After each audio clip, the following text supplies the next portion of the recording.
right. Lori, how great to see you. It's great to see you, Danny. I'm so glad we're doing this morning.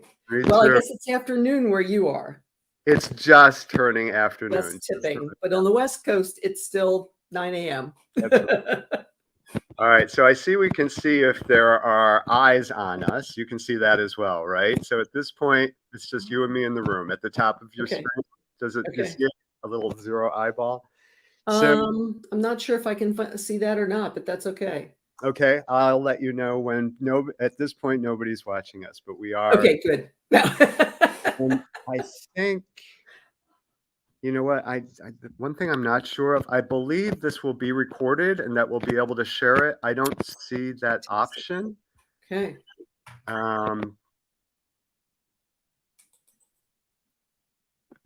Yeah. So record. I don't see it on mine either, but I know others have been, so we'll cross our fingers if this is. Right. I don't see. Yeah, I hope so. Okay, and still nobody's here yet. So Well, you and I will just talk. Yeah. All right. And certainly if we build it, they will come, right? That's right. So, and if we think they're recording. All right. So welcome, Lori. So excited to have you here. This is my first hosting of a live stream, so I very much appreciate that we're both approaching this from that mindset that we actually think I think is super important for this conversation, which is to stay in a place of curiosity, inquiry, fascination. That's what gets us through. I mean, that's been my experience in getting us through and successfully through DEI efforts. And, I've been doing that kind of work for many years. And now seeing more and more around what's going on with quote unquote employee activism. So, yeah. So to approach it from the place of what can we learn from this, as opposed to squashing these things down, is I think an important part of how we frame this conversation and how we frame the work. Agreed. Do you agree? Yeah, it's a really fascinating time. I saw some kind of comment somewhere that what's important about learning is learning to learn. Yes, I love that. Yeah. And I think that's really what people need to focus on these days. I know for me, doing that DEI work is just incredibly dynamic. It never stops changing. So you just have to be ready for the next thing. I love that. And actually, Lori, so can you just maybe give a brief rundown of your bio and especially of the work that you've been doing around DEI? Absolutely. And of course, the trash truck has chosen this time too. Okay, good. No worries. Good. Okay. The joys of working from home. Right. So I am Laurie Battaglia, the CEO of Aligned at Work. I'm headquartered in Scottsdale, Arizona. I should say we are headquartered in Scottsdale, Arizona. I'm a former Philadelphian. For those who are East Coasters might hear that real fast talking sarcasm come out every once in a while that we do in Philly. But I've been here for almost 12 years. So it feels like I've got a foot in both worlds, East Coast and West Coast. Aligned at Work really does a bunch of things, but really we lead with diversity and inclusion, and we look at ourselves as leadership experts. And I think in the past, those two things have been put out there as two separate things. And we see them as unable to be pulled apart. If you're leading well, you will focus on diversity, equity, inclusion, belonging. If you're not, if you still see it as separate, you're probably living in the past, because that's not today's world. Love that. I have to say there's quite a bit of overlap, I think, with you and I. So, the work that I do with Unleashed Consulting is focusing on leadership and management development, and knowing DEI always has to come into so many of the conversations that I have, even when I'm talking about how to give feedback or how to receive feedback, how to best motivate folks, how to best structure and strategize. DEI comes right into that. And that has been, so that's been part and parcel of the work that I've been doing for 30 years, doing leadership development. And DEI has always, when it hasn't been in the foreground, it's been right there, because I don't see any way of separating them either. Yeah. And the other thing I'm really struck by is I consider myself a New York, California coach. So I grew up in New York, upstate New York, moved to California for 30 years. Now I'm back in upstate New York, just moved here. But that New York kind of Philly kind of East Coast brass tacks, let's just get it done. And then California. Let's kind of flow with this and get used to and understand it from the higher perspective. So I appreciate that we can jump back and forth between the two worlds. I think that's important. Absolutely. And as we're talking about, I'm thinking about it, that's a really good way of thinking about for those of you that are doing this work now, or you're thinking about what it means, this intersection of DEI work and employee activism, is to think of it in terms of coming in and going out, getting the big picture, and then going in and doing something.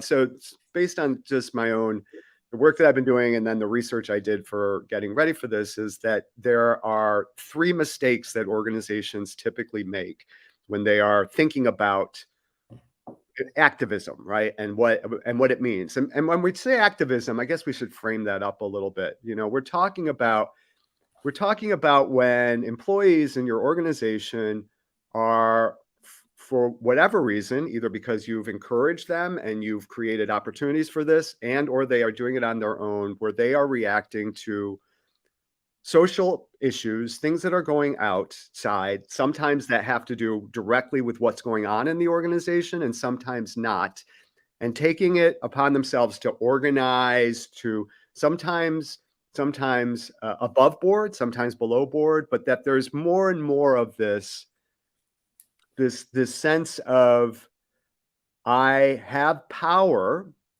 I've been given power. In some ways, I think in DEI work, and this is why I'm curious, we want to we want to share power. That's a big part of our work.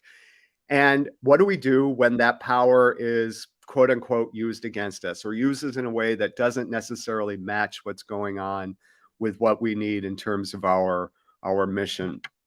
And so the 3 mistakes that oftentimes organizations make, and this is what I'm hoping we can talk about, is when they're thinking about these, when they're considering whether there is activism in their organization, or what that means, is, one is that they deny that there's a problem, and so they stay in this bubble of optimism that it's not an issue.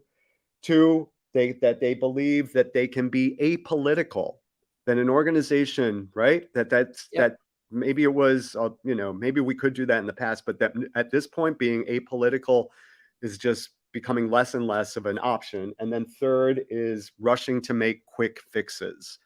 So those, right, those are the 3, and I've seen that across some bodies of research. So I'm wondering what your thoughts are around those things. Well, I'm a note taker, so when you see me looking down, it's because I'm taking copious notes. That's awesome. Yeah, I would agree. I think, I look, it may be obvious that from the color of my hair that I've been around the block a time or two. Not my first rodeo, as we'd say here, right? Exactly. And I recall working for a large employer during the time that social media began to really get out there. And I know that they were really adamant about staying off social media, not getting involved. And so the first one I got on was LinkedIn, because one of our recruiters encouraged me to get on. I said, no, I'm not going to lose my job over this. And she said, and this was probably, let me think when that would have been, probably around 2003 or 4. And she said, no, we are or a little later than that, whatever, LinkedIn was pretty new. But it was during that time frame of probably 2003 to 2009. And she said, you got to get on there. And I said, no, I can't lose my job over this. And she said, no, we're actually sourcing off of LinkedIn. And I went, do tell. And then they got really adamant about, like, you can't write a recommendation for somebody, you can't do this, you can't do that. So there were all these rules. And if you did any activism, well, first of all, I guess if you'd done it back then, because people weren't as active on social media, it wasn't going to get splashed out there. Maybe it would hit the newspaper, right? So Right. I still read a newspaper, but I think I'm one of the last ones in America. Yeah. So it was a different world then. And I think as we morph into this thing where the work and home has bled over one into the other, especially with the pandemic, I think it always did to a degree, but we were told to keep it separate. Well, now you can't keep it separate. I've worked in a home office for 6 years. Right. Yeah. I think that nails it, right? So we don't have the choice that we thought we may have had in the past as organizations, right? That we can just ignore it because it's small, or we can this is the other thing, that we can set policy around this. I mean, I think that's And I'm hoping actually we can talk about what that might be, because the policy in the past of don't engage with social media. Yeah. You're not allowed to be on social media. You're not allowed to, I mean, it doesn't seem relevant or possible any longer, right? So how do we marry this idea of, we want you to bring your full and authentic self, and if you're Right. first, that's what we're really hoping for, and you bring all of that with you, and then we say to you in an organization, but leave, we invited you here, we cleaned the house for you, you're here, and now we're telling you to leave all of that behind. So that doesn't make sense. So what do we think, what do you think then? So this is where I come with this. So this is where I come with this. Well, actually, first of all, let me set a little bit of context. I want to read this that I think is really helpful. So, and just kind of frames, I think, what we're talking about here. So in recent years, prominent American businesses have landed in the headlines not because of their new products, but because of their employees' activism. In 2019, for example, 4,000 Amazon employees filed a shareholders resolution criticizing their company's exacerbation of climate change. A year prior, 20,000 Google employees walked off the job to protest the company's lenient sexual harassment policies. This year, Disney employees engaged in a car rally to raise safety concerns about the company reopening its theme parks in the midst of the coronavirus pandemic. And Facebook employees staged a virtual walkout over the platform's tolerance of racism and hate speech. So, and then we were just talking about the Netflix, right? The Netflix debacle. Right. Netflix running the Dave Chappelle show and him coming out with anti-trans things. Now, I've not watched him. Yeah. So I only know what I've read. I've not actually seen what he's doing, but my trans friends are very upset about that. Yeah. And the trans community at large is very upset about that. And why is Netflix still giving him a platform, and they've invited him in and he won't be taught? I've kind of read some of the comments back and forth of, we invite him to sit down. I'm not going to show up just because they want me to, but I'll talk to, it's just kind of this back and forth thing. Yeah. And what does Netflix do? That's the question. Well, that's the question, right? So it's, I think you and I can both agree that, there's a place for passion, for desire for change, for leadership in the ranks of our organizations. I concentrate on the core of organizations, which I think are middle managers, right? Kind of being squeezed and, pulled from both sides. And that that's actually lightning in a bottle for an organization if you're not really thinking about how to work with your middle managers. Well, we hope we have passionate middle managers. We hope we have committed middle managers. We hope we have thoughtful middle managers. We hope we have action-oriented middle managers. We hope we have middle managers that represent our clients by way of demographics, and so diversity. We hope we're being inclusive. So put all that together, stir it up, and I don't think you're not going to get activism, Right. And every time I say the word, it doesn't come, because it's, what I just read is absolutely activism. It's organized. It's like we're doing a walkout, but it's not even that. It's just saying it's calling truth to power. Yes. Right. Yes. So what do we do with that? What do we do with all that when it's this beautiful mess, right? Yes. Right. So what does Netflix do? I'm wondering if you have any, I have some opinions around it, and it's a little bit more New York than California. But what are your thoughts on that? Yeah. Well, let's see. So I always try to look at it from various sides of the table, because I've sat on both sides, and because that's just how my brain works. I'm a synthesizer. I can give you 3-4 different opinions about the same topic that all conflict with each other. That's just, I'm a Myers-Briggs NT, and we argue for fun and all those things. Yeah. So when I look at it from NT to NT, by the way. Oh, so. That's why we get vibes so well from the very beginning. Yes. Okay. There it is. So when I think about it from the employer's perspective, they're kind of in a damned if they do, damned if they don't. So there are people who are adamantly on one side of like, show his show, and the others are like, this is damning and it's hurting us and it's harming us.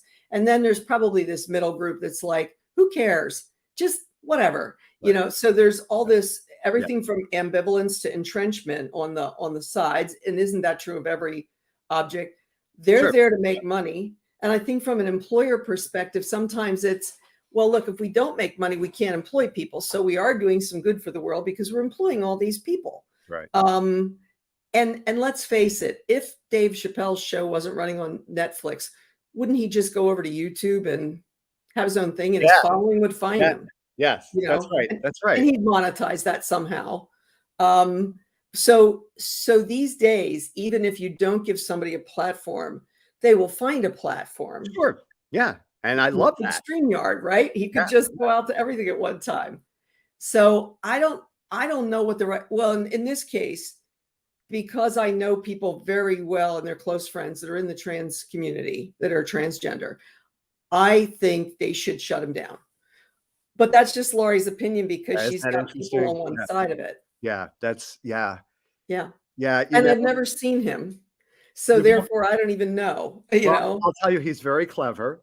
He's very thoughtful. This is not, some, comedian smashing pumpkins or whatever that guy. Yeah. This is he's thoughtful. He's also very adamant around kind of putting out what he thinks. So it's in a humorous and clever way. So I encourage you to take a look at it. I've heard he's funny. He is. And it's interesting because I think there's, I don't know. So first of all, I'm reading some more stuff about Dave Chappelle and saying, no matter how you feel about his and how he's speaking so disparagingly around trans folks and not in a neither kind nor respectful, nor it sounds like a very informed way. Mm-hmm. But so many people often speak to issues and don't necessarily speak from an informed place, right? And we don't shut them down. We ask them to get more information and to bring them back into the So, I'm hoping that that's where we're headed is the I in DEI is about inclusivity. So having even folks that don't. That said, this is where I get New York about it is I think it's incumbent on organizations to, first of all, to know that they will not be immune from this. There is no, and I work with small nonprofits and I'm working with larger corporate entities. The writing is on the wall. If you're not dealing with it now, you're going to deal with it soon. So the New Yorker in me, the New York coach in me says, so start thinking about when you are bringing people into your organization, what will you do to screen either for or not, or screen out or screen in activists, right? And I know, right? It's a little bit right. That's going right for the heart of it, isn't it? Yeah. Well, so, I'm a big believer, especially with diversity work, right? Before you invite people into your house, you clean up your house and you make sure you have your appetizers all ready and you have everything ready. You don't just be like, oh, it's a good idea, come on in. And then people are in there and they're all like, what the hell? I don't belong here. Right. So in the same way that we're thinking about activism, to do the same thing, like, are you clean for 2021?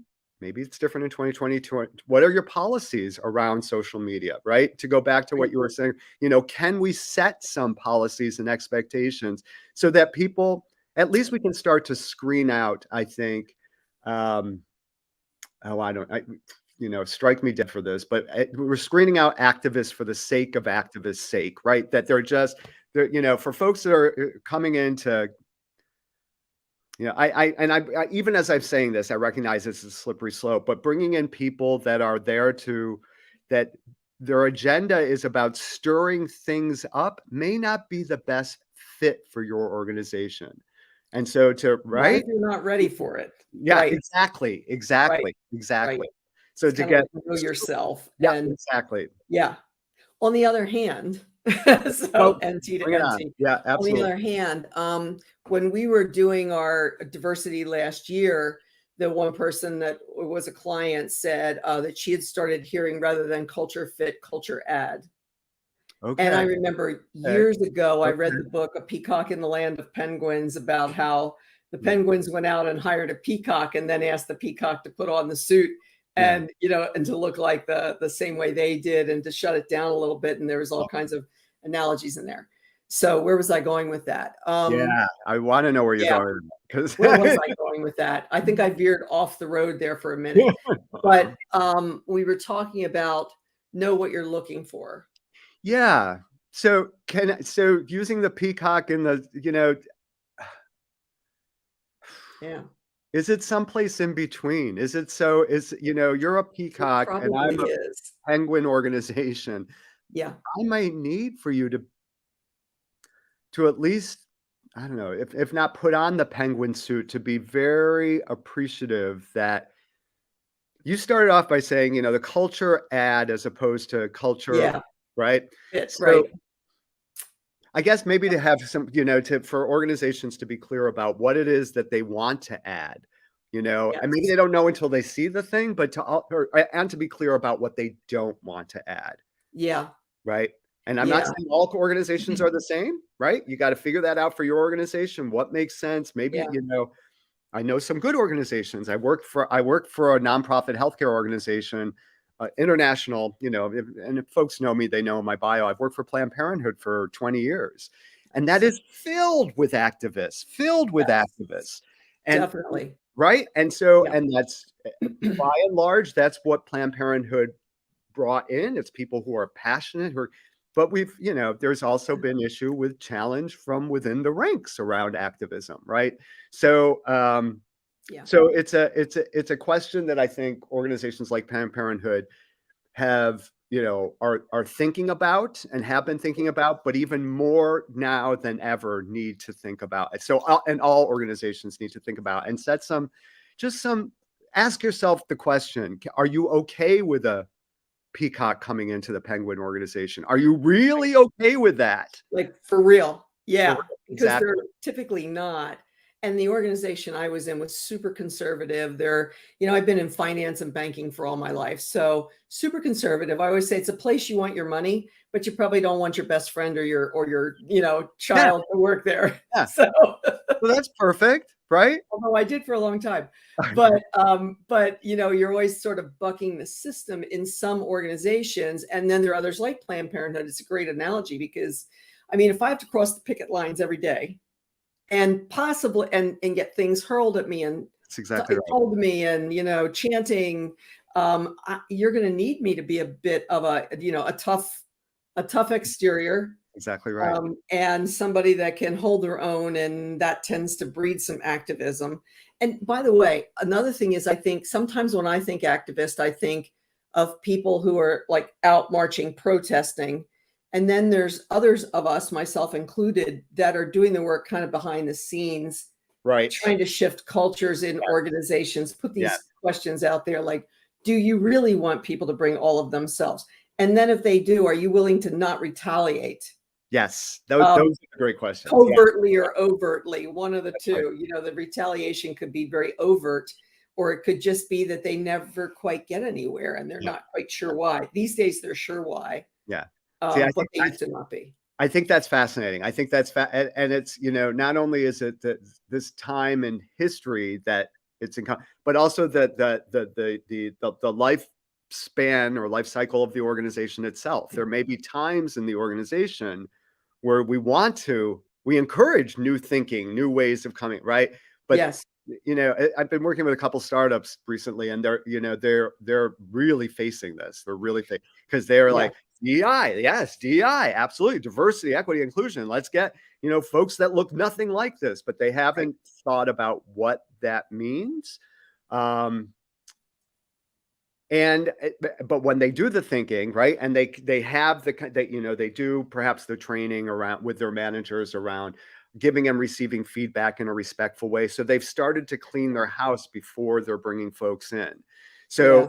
but it doesn't work for every organization at every moment in their lifespan, right? So maybe to Right. take stock of, are we ready? And is this, and actually, this is where it gets really New York. Does it actually add to is it a strategic imperative, right?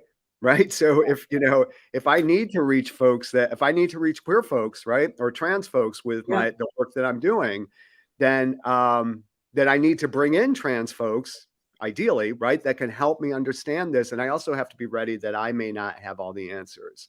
So, Yes. right. So it's Yes. this, whether we're talking about LGBTQ issues, or we're talking about issues around race, or we're talking about issues around ability, or we're talking about different Myers-Briggs, Exactly. all that diversity, to be ready for that, to set some guidelines for what we can accept and what we can't accept, and then to be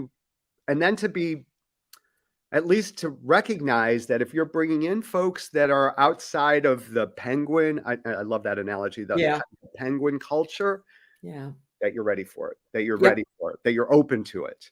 Yep. Yeah. Everybody should read that book, because it's got a bunch of different birds, like Helen the Hawk, and Oh, there's all these different personalities, but yet the penguins, they want all that, and then they get in there and they just start molding them into penguins. So what's the bottom line of that book, though? Is that it just shows Probably what you just said, that, I guess it's be careful what you wish for and be ready. Yeah. If you're really going to include everybody, it's not going to always be your way. One of the things we say in our diversity training is that if you don't see that there's a system out there, it's probably because it's benefiting you. Yeah. So if you don't think there's a racist system, you're probably benefiting from that. As a white person, I'm benefiting from that one way or another. I feel it because I've had the experience as a woman in the workplace starting in like 1978 in banking, where the laws were just changing and women were finally allowed to sign their own documents for their own businesses and all of those things. That was like the front end of my career time. Very different then than it is now. Right. Yeah. So it's Yeah, I know the female experience, but I know the white female experience, not the woman of color or indigenous woman or Asian woman kind of experience. Yeah. So yes. And and I'll just say, same here, right? So coming from a queer Latinx, now of a certain age, kind of, I only represent that sliver of diversity, but it's still, we're both peacocks sometimes that can come into penguin organizations, right? Definitely.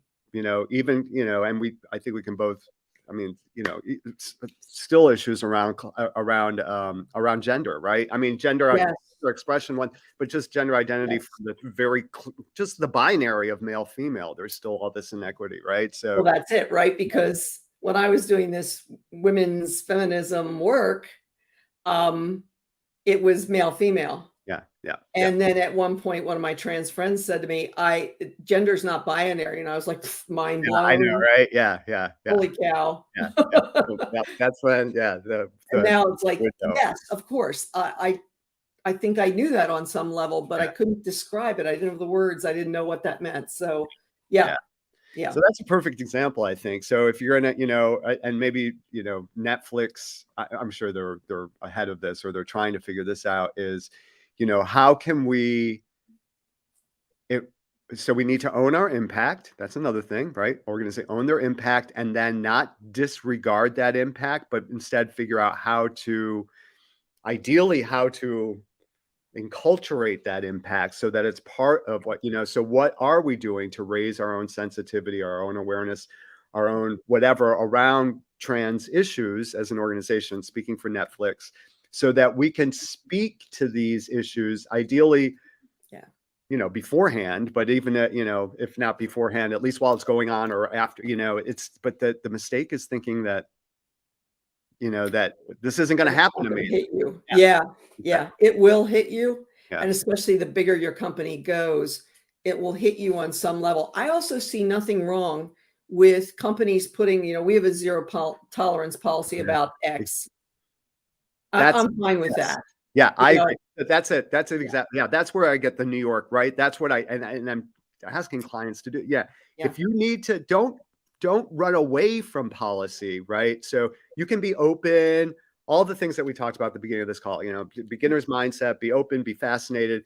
But before you invite people in that you're going to be open and fascinated with, maybe you need to set a policy. Maybe there's a zero tolerance around behave, and it's not just behaviors around being, transphobic or racist or whatever, but it's around, I don't know, actually, but what can we say kind of help keep the lid on activism for the sake of activism, right? That's not helpful for anybody. Yeah. I think you hit it on the head too a couple of minutes ago when you said that this needs to be talked about before it happens. That's exactly, yeah. So that you can have a plan in place, because boy, when it hits the fan, it hits fast. Yeah. And then exactly. And that's right. And you're already it goes crazy so quickly. And then, if you're sitting around like, oh, let's call a meeting. Yeah. Too late. Yeah, it's too late. Yeah. And it just builds on itself. If you do that in the middle of the thing while people are angry, it's like it's going to make them angrier. It's going to. And again, when I go back, I can see things as even like, oh, you'll never discuss your salary here because that's grounds for dismissal. Yeah. Or one organization, I won't name who told me this, but in this one organization, they have an open policy about discussing your pay. But it's well known that you don't discuss your pay. Oh, interesting. So it's So there's what's the written thing says sure. Yeah. And the people that are running things are like, and I suspect it's because there's a lot of old baby boomers and they're running things that are like, oh no, we don't talk about that stuff. No doubt. I'd still maintain that even giving it a shot and having a policy written down is better than nothing at all, right? Agreed. And if you screw up, you screw up, but at least to start with something. Right. And maybe they should call you or me in to do some leadership training about there you go. Mixed messages, right? Exactly. Yeah, because it's tough to do on your own, especially when you're in the bubble of your own culture, your own your own strategic plan, all of that, and not get an outsider's perspective. Yeah. But, there are a few things I wanted to kind of maybe bring us to a close on this. Is some things for folks to think about as they're doing this. So what's becoming clear right now is that there is an intersection of the best efforts in DEI and diversity, equity, inclusion, and doing that for our organization, and the rising activism that's happening. So what are we doing to get ready for that? So a few things. One is that organizations and businesses need to do the work beforehand and be clear around what they stand for, right? Yes. To have policies around what we stand for, and to say, and maybe we stand for internal activism. Maybe we're ready for that. Odds are pretty good you're not. But so what do you, how are you framing that? So be clear about what you stand for. Second is to make some decisions. And again, to do this before folks come in, where we focus, where we put our attention as an organization. So if it's, if activism, if we're clear about we are only concentrating on stakeholder share, or shareholder, profit or something, then we got to be lazy. And so every conversation that I have with you as an employee will be focused on that. If we are focused on social good and changing the world, maybe that's then we need to clearly identify that. So start making some decisions about where you're going to be putting your focus. And then lastly, part and parcel of that is decide where you can and should engage with social movements, right? So to make some decision. So I would, not that Netflix has called me, I'm sure they're about to call me, but my advice to them, my counseling would be to them is, so you're dealing with all this stuff right now, but so what are you learning from this? So what are you going to say, moving forward in terms of where we put our focus and our energy? And I came across a couple of great strategies in the literature right now around this, and because especially for executives, they tend to be in this optimism bubble, is what one of the pieces, right? And thinking, oh, it's just, we're, as long as we stay focused, we're fine, and everything else kind of goes to the side, and it's not our business. Exactly. Or it's just, it's just those kids, being, it's just the issue for today. Well, that may be true, but where is your connection with the issue? So things like a reverse mentoring, which I love, is this idea that you as executives, that I choose, I ask a middle manager if they can mentor me in the issues and the and whatever's going, tell me about TikTok, tell me what's going, whatever, whether it's around age or it's around expression. So reverse mentoring. And the second is something called shadow boards. Shadow boards are, and yeah, it's apparently it sounds like a great idea. It's when the top of an organization puts together a board of advisors from non-management folks, and they are consulted with. I mean, we do this at boards of directors. They are consulted with when we are discussing and deciding on our strategic directions, our strategic imperatives. So it's not just the senior leadership group or the board of directors. It's actually in consultation in some way with a shadow board. And it's internal to the organization? It's internal to the organization. Yep, like exactly. So I'm touching base, and sometimes those are, and I've worked with companies that do this where they on their senior leadership team, they bring on a middle manager to be right. So things like that, and just to get out of the bubble. Get out of the bubble, so that I'm guessing some organizations use their ERGs, their employee resource groups. It seems like if it's right there, exactly. To get opinions. And that's ERGs are interesting too, because they came out of this this idea that the workplace is a democracy, right? Yeah. And that's a whole nother conversation, whether a workplace can actually be a democracy when the agreement for employment have been established already, and that actually that agreement has been established by the state. It has nothing to do with the organization, right? It's by you're an at-will organization. Most people can be fired. Almost everybody can be fired because they don't like you. Exactly. Right. So that it's not a democracy in a lot of ways. So the onus then I think is on management, on leadership, to really be thoughtful about this, because it's not a fair conversation. It will never be a completely fair conversation. Truth. Yeah. Truth. Right. Yeah. I've been taking lots of notes, Danny, on your 3 things that they do wrong, and then how do you counter that, and what can you do? There's a lot of good nuggets in there. Awesome. Yeah. And I think it's, this is great. So this is, this conversation, you lead with DEI work as you're going into leadership and management development. And I lead with leadership and management development, and DEI is right in there. This is great. These are the kinds of conversations that I think need to happen, right? As we're putting our organizations together in 2021, which is such a wacky. It's only going to get more topsy-turvy, I think, as we go forward. It's not going to there's not going to be less volatility at any time in the future. I don't believe. I don't either. And I actually, when I was thinking about how to frame this conversation, I was like, this is really a conversation about what is work? Like, what does work mean now? I mean, our whole paradigm of what is work with an employer and employee, it's shifting, it's changing, it's getting topsy. I actually think there's so much wonderful opportunity that's coming out of this, right? There is. So, moving away from the kind of the prison of work and towards something that's more democratic, that's more empowering in a lot of ways. Yes, absolutely. I'm with you. Awesome. Yay. All right. So we just need Netflix to call us, and then we'll we do. Yeah.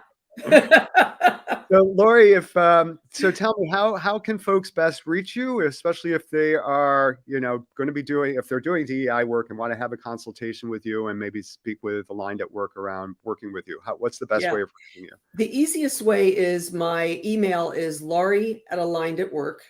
So it's LAURIE and then Aligned at Work spelled out ALIGNEDATWORK.com. And our business number is 602-888-0975. People can call us there, or you can just go on alignedatwork.com and click any of the contact buttons, and I get all those messages through our support line and it comes right across to me. That's great. Awesome. Right. I was trying to type in your email address and the phone number, and it got all screwed up. Can you put that in the comments? And yes, I will. I can figure out how to. I can see the comments. How do I leave a comment? Oh, interesting. All right. Maybe that's something I can just do on this end. All right. I'm just going to at least put your email in here. Okay. Laurie at Aligned at Work. LAURIE at Aligned at Work, all spelled out. .com, right? Yes.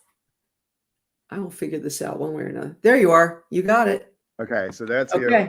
And then I'll just put mine in real quickly here. It's Danny at unleashedconsult.com. Perfect. Well, Lori, listen, thank you so much. Ah, and here's Dr. Delgado. Okay, so Hello, interesting. Dr. Petty. All right, well, this is interesting. So we're learning something here. So I'm not seeing, anyway, I'll find out from Patty, because it's what I'm looking at here doesn't show any eyeballs on us right now. We've got a Right. thumbs up from a colleague of And yet. mine. Yeah, exactly. So then There that's is Dr. Patricia Delgado. And she answered from LinkedIn. So Danny, we're live on LinkedIn. All right. Maybe that's what's going on. Okay. Well, listen, Lori, thank you so much. So appreciate it. Danny. I hope we'll have some more conversations around this, especially as it becomes more and more relevant for your clients and my clients. Absolutely. Yeah, absolutely. All right. Okay. All right. Thank you so much. Take care. Bye, everybody. Bye.